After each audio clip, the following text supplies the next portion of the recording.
안녕하세요. 여러분, 배경기 목사입니다. 오늘 여러분들과 함께 마가복음 5장 30절에서부터 43절 내용입니다.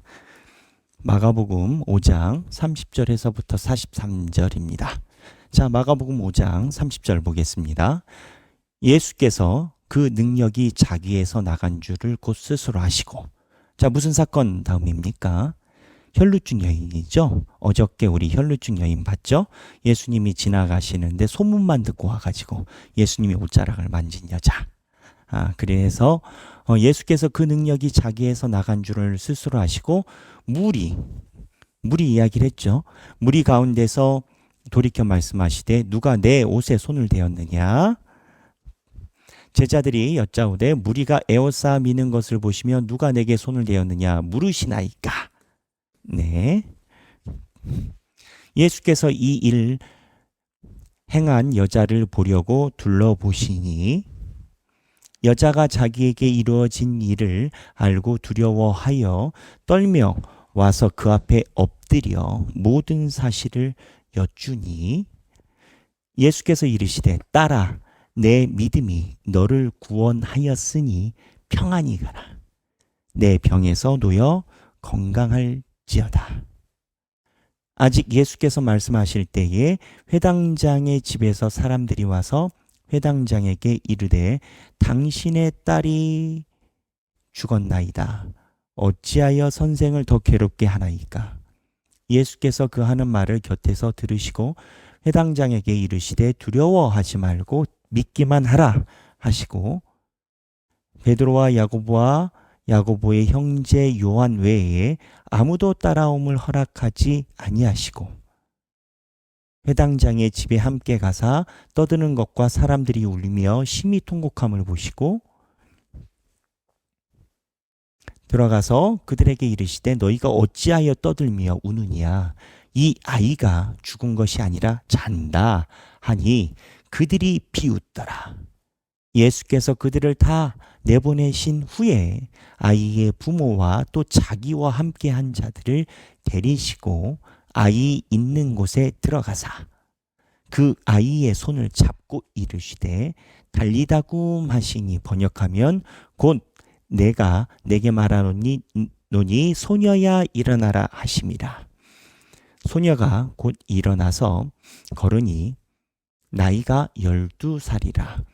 사람들이 곧 크게 놀라거늘 예수께서 이 일을 아무도 알지 못하게 하라고 그들을 많이 경계하시고 이에 소녀에게 먹을 것을 주라 하시니라. 아멘.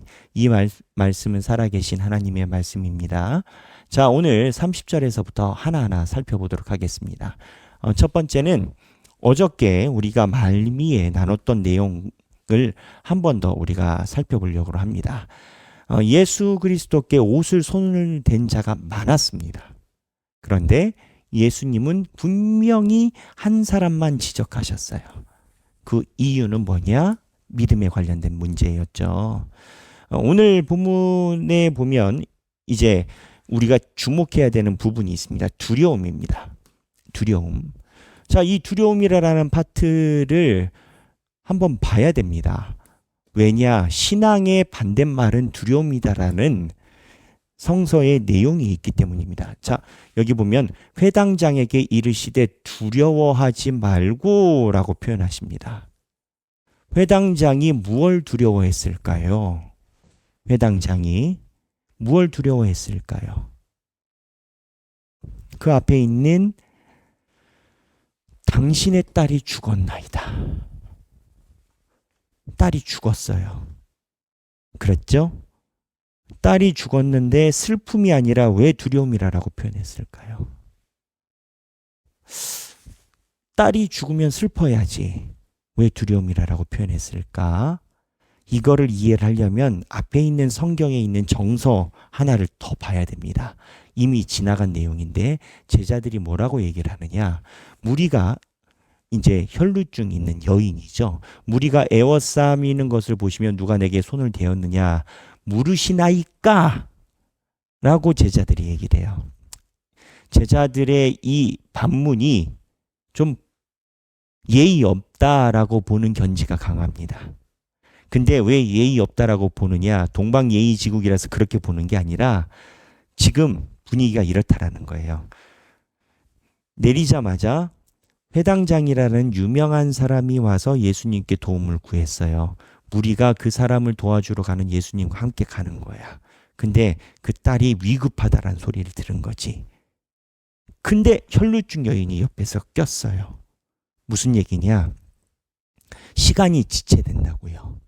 골든타임을 넘긴다고.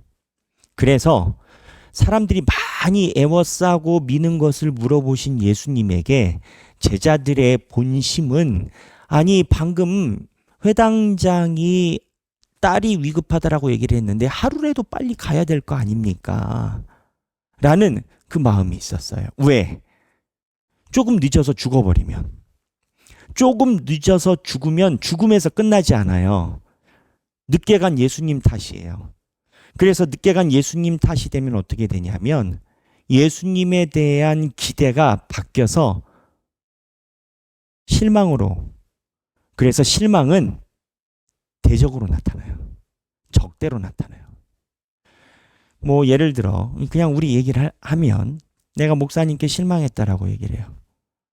그러면 시간이 문제지 그 문제가 자기 신앙 안에서 답을 구하거나 길을 찾지 못하면 실망은 곧 대적으로 갑니다. 이 얘기를 하는 게 예수님의 상황이 그렇다고요. 골든타임을 놓치면 이 무리가 많은데, 참 여러분 이거 제가 그냥 마음대로 해석하는 거 아니에요. 참 무리가 많은데 제자들이 볼 때 예수님이 빨리 가셔야 되는 거예요. 그런데 애워싼다고 왜 물어보시냐고. 이 회당장이 지체 높은 사람이고 권위가 있는 사람이고 권력이 있는 사람인데 늦었다가 예수의 대적자로 실망해서. 그래서 회당장에게 예수님이 슬퍼하지 말라라는 표현이 아니고 딸이 죽었나이다 라고 얘기를 하고, 너희가 이제 선생님을 더 괴롭게 하지 마라, 판 끝났다, 골든타임 넘어갔다, 실패했다 라고 하니까 회당장이 두려워했었던 거는 뭐냐면 방금 제가 이야기한 사람들의 인식과 예수 사이에. 근데 이 인식이 뭐냐? 이 인식의 총체적인 그림은 어떤 기반이냐면 두려움 기반이. 뭐가 두렵냐? 자, 예수 그리스도에 대해서 반심, 실망. 이러한 정서가 예수에 대한 두려움을 내포하고 있는. 마가는 이 두려움이라는 메시지를 몇 번 강조를 합니다. 폭풍이, 갈릴리 호수 위에 있는 폭풍이 렘브란트 그림에 보면 제자들이 예수님께 온전히 믿지 못한 이유는 폭풍에 대한 두려움 때문에 그랬어요. 근데 여기도 딸에 대한 죽음을 이야기하는 게 아니라 두려움을 이야기하는데, 이 두려움은 예수를 향한 인식에서 기인해요. 여러분, 두려움이 믿음의 걸림돌입니다. 어떤 두려움일까요? 이 분위기에 여러 가지가 있겠죠. 딸을 잃은 걸로 인한 두려움, 딸을 잃어서 예수님을 향한 믿음에 반감되는 두려움, 주변 사람들이 예수님에 대해서 아쉬워해서 시간이 지나면 적대적으로 변할 수 있는 정서에 대한 두려움. 예수님이 능력 있다면 좀 빨리 가지. 중간에 혈루증 여인 때문에 시간 보내가지고 골든타임 놓쳤다 이건 거지. 이 정서. 자, 그러면 이걸 어떻게 하십니까? 예수님께서. 이 두 가지 인식이 있어요. 예수와 두려움의 두 가지 인식이 있어요. 그때 예수님께서 예수님의 수제자 3명을 데리고 가십니다. 예수님의 수제자가 예수님의 인생에 3번 따로 동행을 해요. 이 예수님의 수제자가 3번 예수님께 따로 동행을 하는데, 그때가 언제냐? 이때가 첫 번째고요. 예수님이 변화산에 올라갈 때, 그리고 겟세마네 기도를 할 때. 그래서 오늘 본문에 보면 예수님의 수제자를 보면 베드로와 야고보와 야고보의 형제 요한 이 세 명을 따로 데리고 가세요. 베드로는 교회의 반석이 되게 하셨죠. 야고보는요. 주의 형제 야고보 최초로 순교자예요.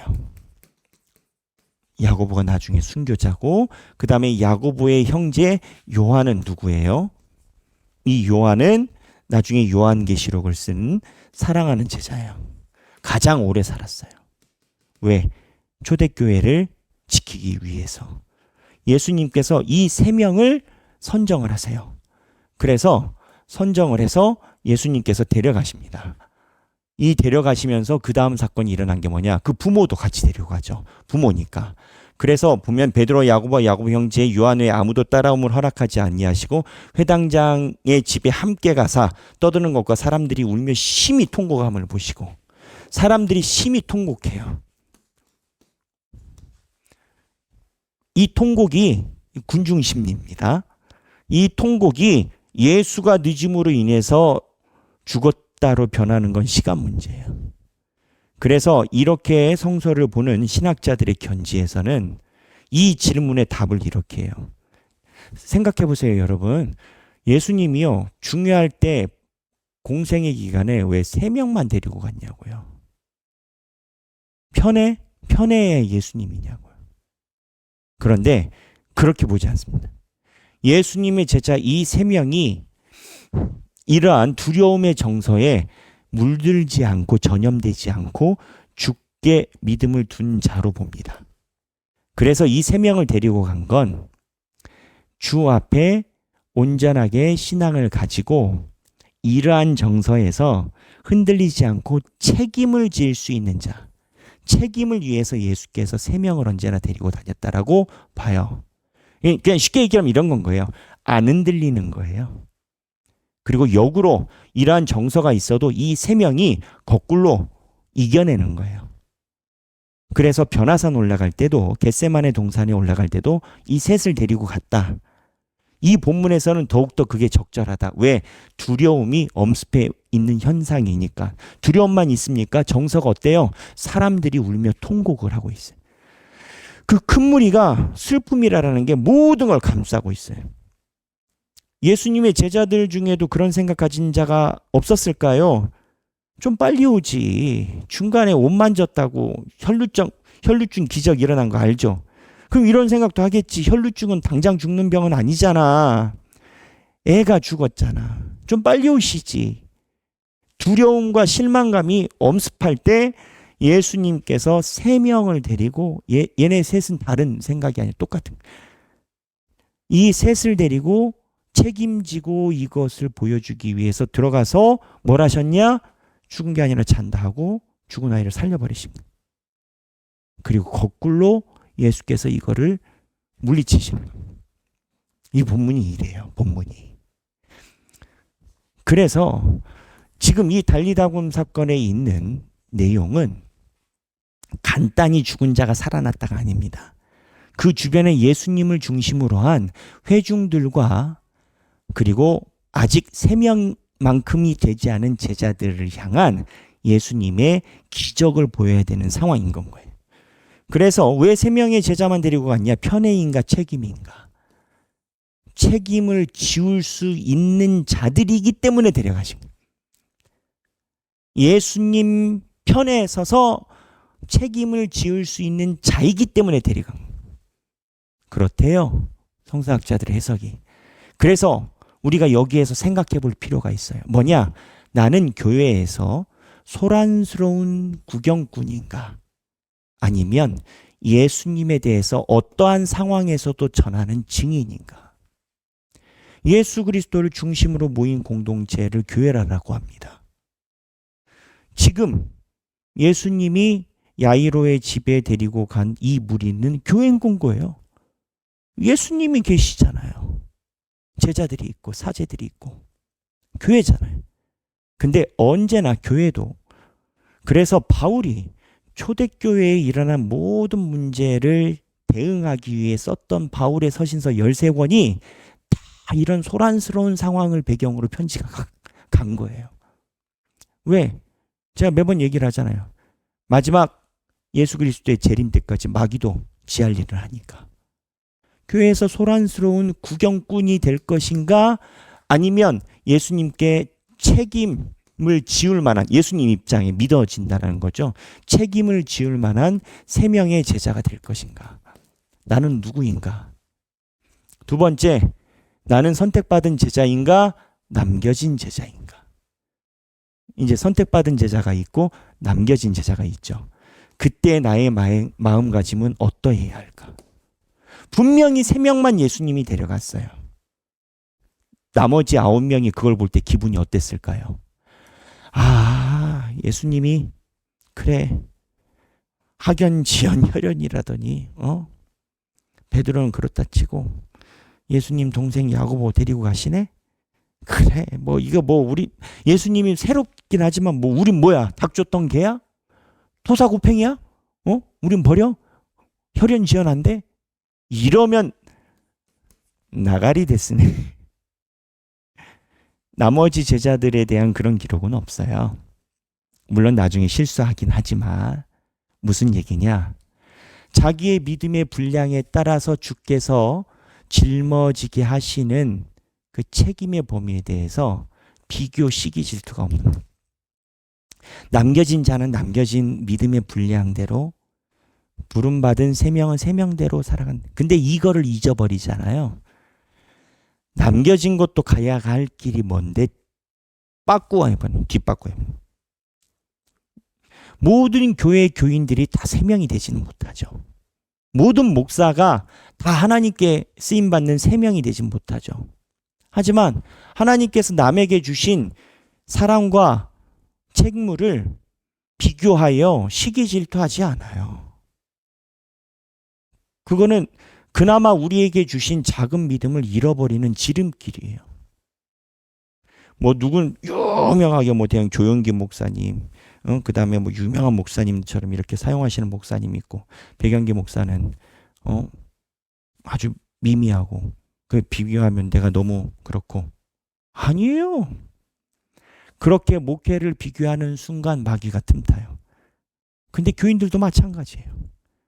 어떠한 교인은 목사님과 가까이, 뭐 주로 이제 장로님들이 되시겠지만, 교인들이 듣지도 못하고 알지도 못하는 일들을 다루고 의논하기도 하고, 또 어떤 사람들은 그런 것은 꼭 아니어도 할 수 있는 최선의 뭐 굳은 일도 찾아서 하고, 각자 분량대로 살아가는. 그래서 이 남겨진 제자들의 마음가짐에 대해서 우리가 한번 봐야 돼.